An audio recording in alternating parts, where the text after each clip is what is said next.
दोस्तों यहाँ पर वाइट ब्रेस्टेड वाटर हैन है, 2 हैं। एक का तो मैंने मोबाइल से शॉर्ट्स बनाया क्योंकि अब S24 आ गया है तो शॉर्ट्स में अच्छे से बना सकती हूँ। लेकिन S24 का भी रेंज बहुत ज़्यादा नहीं है। वीडियो का जो जूम है वो 20x ही है और स्टिल फ़ोटोज़ का जो जूम 100x है वो 100x में इमेज बहुत ख़राब आती है। तो स्टिल फ़ोटोज़ तो इससे लेना ही नहीं है, जब जूम कैमरा है तो मोबाइल से क्यों लेना है। रीगल टोल प्लाज़ा के पास आई हुई हूँ, लेकिन पिछले कुछ दिनों से बारिश होने के बावजूद भी यहाँ पे बर्ड्स तो अभी नहीं दिख रही हैं ज़्यादा। दूसरे साइड हो सकता है दिखें, हालांकि घास वगैरह दोबारा से उगने लग गई है। लेकिन अभी तो मई का ही महीना है, अभी तो ये महीना पूरा बीतेगा, जून का महीना आएगा तो बारिश होनी जैसे ही बंद होगी तो दोबारा गर्मी हो जाएगी। ये सामने जो तार पे बैठी है क्रेस्टेड लार्क ही लग रही है, उड़ गई वहाँ से। आपको काफ़ी समय पहले, मतलब मेरे ख्याल से 1-2 महीने पहले की बात है, इसी जगह पर मैंने नीचे यहाँ पर दिखाया था, ज़मीन पे एक क्रेस्टेड लार्क का पैर था। तब गर्मी नहीं पड़ी थी तो उस टाइम पे दिखाया था मैंने। क्रेस्टेड लार्क की साइटिंग भी अच्छी है, इस जगह पे है। कई सारे क्रेस्टेड लार्क हैं, मैंने पिछले 1-2 हफ्ते पहले भी कई सारे, या और ज़्यादा टाइम हो गया होगा, तो उस टाइम पे कई सारे क्रेस्टेड लार्क देखे थे मैंने। और वो इस जगह पर थे एक्चुअली, यहाँ पर। अभी इस बार जो है गेहूं की कटाई का काम बहुत जल्दी ख़त्म हुआ है। मुश्किल से मेरे ख्याल से 3 हफ्ते टोटल लगे हैं। इस समय कोई भी व्हीकल दिखाई नहीं दे रहा है जो गेहूं काटने के काम में लगा हुआ है या ट्रांसपोर्ट करने में लगा हुआ है। ऑलरेडी सारा जो है बहुत जल्दी जल्दी काट के और ट्रांसपोर्ट कर दिया गया है। तो ये अच्छा रहा क्योंकि पिछले 1.5-2 सालों से जब से मैं व्लॉगिंग कर रही हूँ तो गेहूं और धान दोनों की कटाई के टाइम पे बहुत ज़्यादा ट्रैक्टर्स का मूवमेंट रहता है, वीडियो बनाना बड़ा मुश्किल हो जाता है। आज सारा स्क्रीन भी यहाँ कहीं दिखाई नहीं दे रहे हैं। इसी जगह पर रिकॉर्ड किया था मैंने पिछले 2-3 वीडियोस से। एक बार तो टोल प्लाज़ा के उस तरफ मिला था रीगल वेटलैंड्स पर, और 2 बार मुझे एग्जैक्टली इसी जगह पर मिला था। ये जो शेड लगा हुआ है इसके आसपास ही, पीछे ग्रीन वाले पैच में। लेकिन आज दिखाई नहीं दे रहे हैं, हो सकता है आगे कहीं मिले या हो सकता है कहीं चले गए हों। यहाँ पर कैटल ईग्रेट है दोस्तों, ब्रीडिंग प्लूमेज में। और ये खेत देखिए आप सारे, ये ऑलरेडी जो है धान की बुआई के लिए रेडी हो चुके हैं। यहाँ पर ट्रैक्टर भी चल चुका है, पानी वगैरह भी डाल दिया है। और अभी ये कैटल ईग्रेट एक ही है, लेकिन इस तरह के जो टेम्प्रेरी वेटलैंड्स बनते हैं ना, जब खेत जोतने का काम होता है बुआई से जस्ट पहले, तो वो टेम्प्रेरी वेटलैंड कहलाता है। इसको पहले भी मैंने बताया है आपको कई बार। तो क्या होता है कि ये इस तरह के बर्ड्स जो वेडर्स हैं, ईग्रेट्स हो गए और आपके आइबिसेस हो गए, इनके लिए बड़ा अच्छा फीडिंग ग्राउंड हो जाता है। बहुत सारे आ जाते हैं यहाँ पर। ये यहाँ पर रेड नेप्ड आइबिस हैं, 2 आइबिस हैं। जिस जगह पर पहले मैंने आपको रेड नेप्ड आइबिस की फैमिली दिखाई थी पूरी, एक शॉर्ट्स भी डाला था, ये वो जगह नहीं है। अभी तो मैं वापस जा रही हूँ, आज ज़्यादा कुछ मिला नहीं। सारस मिलता तो वो उसकी लंबी रिकॉर्डिंग हो जाती है, लेकिन ज़्यादा कुछ आज था नहीं, तो फिर बहुत ज़्यादा टाइम वेस्ट करने का भी क्या फ़ायदा है। तो इसलिए अभी वापस जा रही हूँ। यहाँ पर रेड नेप्ड आइबिस मिल गया है, एक जगह और रुकना है आगे, और वहाँ पे अगर कुछ मिल गया तो ठीक है, नहीं तो फिर वापस जा रही हूँ मैं। दोस्तों अभी संडे को निकली हूँ, लेकिन आज मैं सिर्फ शूट करने के लिए नहीं, किसी काम से भी जा रही हूँ। तो ज़्यादा टाइम नहीं है, लेकिन फिर भी थोड़ा एक्स्ट्रा टाइम लेके चली हूँ। अभी यहाँ पर बर्ड्स तो नहीं दिखाई दे रही हैं, लेकिन पिछले वीक में मैंने कई सारे शॉर्ट्स बनाए थे और उसके माध्यम से मैंने कुछ न्यूज़ शेयर की थी। तो अभी वही न्यूज़ मैं इस लॉन्ग वीडियो में भी रिपीट कर देती हूँ, क्योंकि शॉर्ट वीडियो में इतना टाइम नहीं रहता, आप डिटेल में नहीं बता सकते उस खबर के बारे में। तो उसमें से पहली खबर, और बहुत इंपॉर्टेंट खबर ये थी कि क्रूगर नेशनल पार्क जो साउथ अफ्रीका में है, वहाँ पे 123 वल्चर मरे हुए पाए गए और 48 वल्चर और रेस्क्यू किए गए जो बच गए थे बाद में। तो इनकी मौत इसलिए हुई और बाकी वल्चर बीमार इसलिए हुए क्योंकि उन्होंने एक हाथी के कार्कस को खाया था, एक हाथी की बॉडी को खाया था, जिसमें कि भारी मात्रा में एग्रीकल्चरल पेस्टिसाइड, मतलब जो खेती में इस्तेमाल होने वाले पेस्टिसाइड हैं, वो पाए गए थे बहुत भारी मात्रा में। तो अब ये सोचने वाली बात है कि क्या हाथी के मरने के बाद किसी ने उसके बॉडी में पेस्टिसाइड्स डाल दिए। इसकी तो लाइक्लीहुड बहुत कम है, इसकी संभावना बहुत कम है, क्योंकि हाथी, पहली बात तो जंगली हाथी था, कोई पालतू हाथी नहीं था, और उसको किसी कार्निवोरस एनिमल ने नहीं मारा होगा, क्योंकि ऐसी तो कोई खबर उसके साथ नहीं थी कि वो हाथी जो है वो किसी कार्निवोरस एनिमल ने मारा था।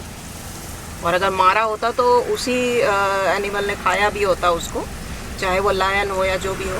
तो वो जनरली ऐसा तब होता है अगर किसी के पालतू मवेशी, गाय या भैंस को किसी कार्निवोरस जानवर ने मार दिया, तो जिसकी वो गाय या भैंस होती है वो उससे बदला लेने के लिए, और वो आगे और जानवरों को ना मारे, इसलिए कई बार उसके बॉडी में, मरे हुए जानवर की बॉडी में जहर डाल देते हैं। लेकिन ज़्यादातर वो जहर साइनाइड होता है, पेस्टिसाइड नहीं डालता कोई उसमें। साइनाइड इसलिए डालते हैं कि वो तुरंत मर जाएगा। तो और कैट फैमिली के जानवरों के लिए साइनाइड बहुत टॉक्सिक भी होता है, लेकिन पेस्टिसाइड तो प्लांट्स में ही डाला गया होगा, और वो इतनी ज़्यादा मात्रा में डाला गया था कि हाथी उसको खाए और मर जाए। और उस हाथी की बॉडी में इतने ज़्यादा पेस्टिसाइड थे कि उसको खा के वो वल्चर मर गए। तो आप ये सोचिए कि जिसने भी ये काम किया होगा उसने कितना बुरा काम किया। पहली बात तो उसने एक हाथी की जान ली, और उसके बाद फिर इतने सारे वल्चर्स जिन्होंने उसको खाया उनकी जान ली। और वल्चर्स आपको पता ही है कि क्रिटिकली एंडेंजर्ड हैं, IUCN की रेड लिस्ट के according vultures are critically endangered creatures. तो ये बहुत बड़ा वाइल्ड लाइफ क्राइम है। इसके बारे में क्या किया गया उसको तो मैंने फॉलो अप नहीं किया। साउथ अफ्रीका की गवर्नमेंट ने क्या किया इसके बारे में ये नहीं पता, लेकिन ये बहुत बड़ा क्राइम है। यहाँ पर कुछ कैटल ईग्रेट्स घूम रहे हैं, पीछे भी काफ़ी सारे कैटल ईग्रेट्स हैं। और ये वही वो टावर है जिसके ऊपर वुली नेक स्टॉक का नेस्ट है, और वो नेस्ट अब हट चुका है। इस जगह पर एग्जैक्टली जहाँ पर मैं फोकस कर रही हूँ, इस जगह पर नेस्ट था। अब देखिए यहाँ पर कुछ भी नहीं है। तो इतनी ज़्यादा आंधी तूफान आया है पिछले हफ्ते में ही। कल रात को भी बहुत भयंकर आंधी और बारिश आई थी, खिड़की का शीशा भी बल्कि थोड़ा सा टूट गया, और बारिश भी काफ़ी आई, और बुधवार को भी आई थी। तो कोई आश्चर्य की बात नहीं है कि घोंसला जो है वो गिर गया होगा। अच्छा, दूसरी खबर ये थी कि वो अच्छी खबर थी, वही थी कि जिस समय भारत और पाकिस्तान के बीच में एक शॉर्ट टर्म युद्ध हुआ था, तो भारत के पश्चिमी बॉर्डर्स पर बहुत ज़्यादा शेलिंग हो रही थी पाकिस्तान की तरफ से। तो उस समय जैसलमेर में जो ग्रेट इंडियन बस्टर्ड की ब्रीडिंग करवाई जा रही है, वहाँ पर लोगों को, कंजर्वेशनिस्ट को बहुत चिंता हुई कि ये जो ब्रीडिंग करवाई जा रही है इसका कहीं शेलिंग की वजह से नुकसान ना हो जाए जिस सेंटर में वो रखे गए थे। तो वहाँ से उनको सेफली हटाकर और 10 घंटे की जर्नी करने के बाद उनको अजमेर भेज दिया गया।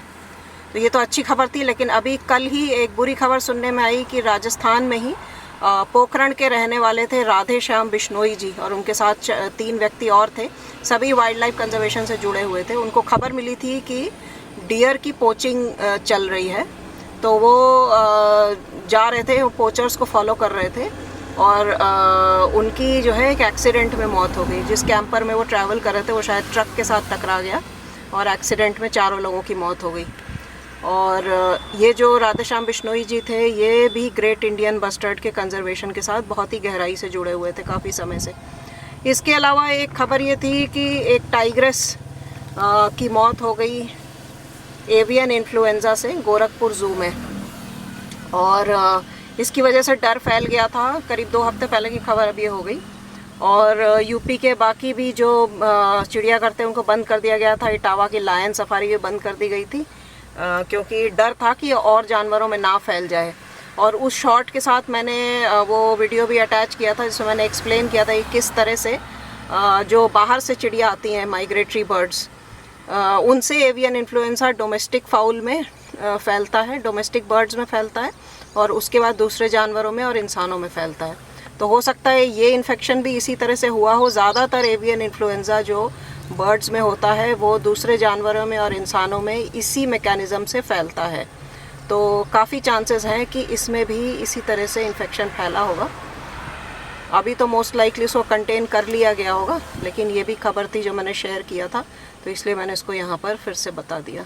दोस्तों, वापस आ रही हूँ अभी, और अभी मैं जहाँ पे रुकी हूँ ये है डीगल वेटलैंड्स। अभी यहाँ पर पानी तो नहीं है, लेकिन घास अच्छी उग गई है, और यहाँ पे कैटल ईग्रेट्स बैठे हैं काफ़ी सारे। और अभी एक बड़ा सा भैंसों का झुंड भी सामने से गुजरा, यहाँ पे गांव में लोगों ने काफ़ी सारे गाय भैंस वगैरह पाल के रखते हैं। तो आज 25 मई है और आज से सूर्य जो है वो रोहिणी नक्षत्र में चले गए। इससे पहले वाला नक्षत्र कृतिका था, जो कि सूर्य का अपना नक्षत्र है। कृतिका में थे अब तक, अब रोहिणी नक्षत्र में चले गए हैं। तो 9 दिन लगता है सूर्य को रोहिणी नक्षत्र को पार करने में, और इस 9 दिन को बोलते हैं नौतपा। और नौतपा में बहुत गर्मी पड़ती है। तो अभी फ़िलहाल तो नौतपा की शुरुआत हमारी अच्छी हुई है। कल बहुत बारिश हुई है रात में, और आंधी भी बहुत तेज़ आई थी। तो आज पूरे दिन का ड्राइव भी मेरा बहुत कंफर्टेबल रहा, और गर्मी कुछ खास लगी नहीं, वरना मुझे थोड़ी टेंशन हो रही थी क्योंकि 40 के ऊपर टेम्परेचर चलता है तो पूरा दिन ड्राइव करना थोड़ा मुश्किल हो जाता है। और पेट्रोल की खपत आपको पता है बहुत होती है, क्योंकि एसी पूरा टाइम गाड़ी में चलता है। तो फ़िलहाल तो नौतपा की शुरुआत अच्छी हुई है, लेकिन अब देखते हैं आगे कैसा रहता है। बस अभी थोड़ी देर में टोल प्लाज़ा क्रॉस करूँगी, फिर अगर कुछ आगे मिलेगा तो आपको दिखाऊँगी।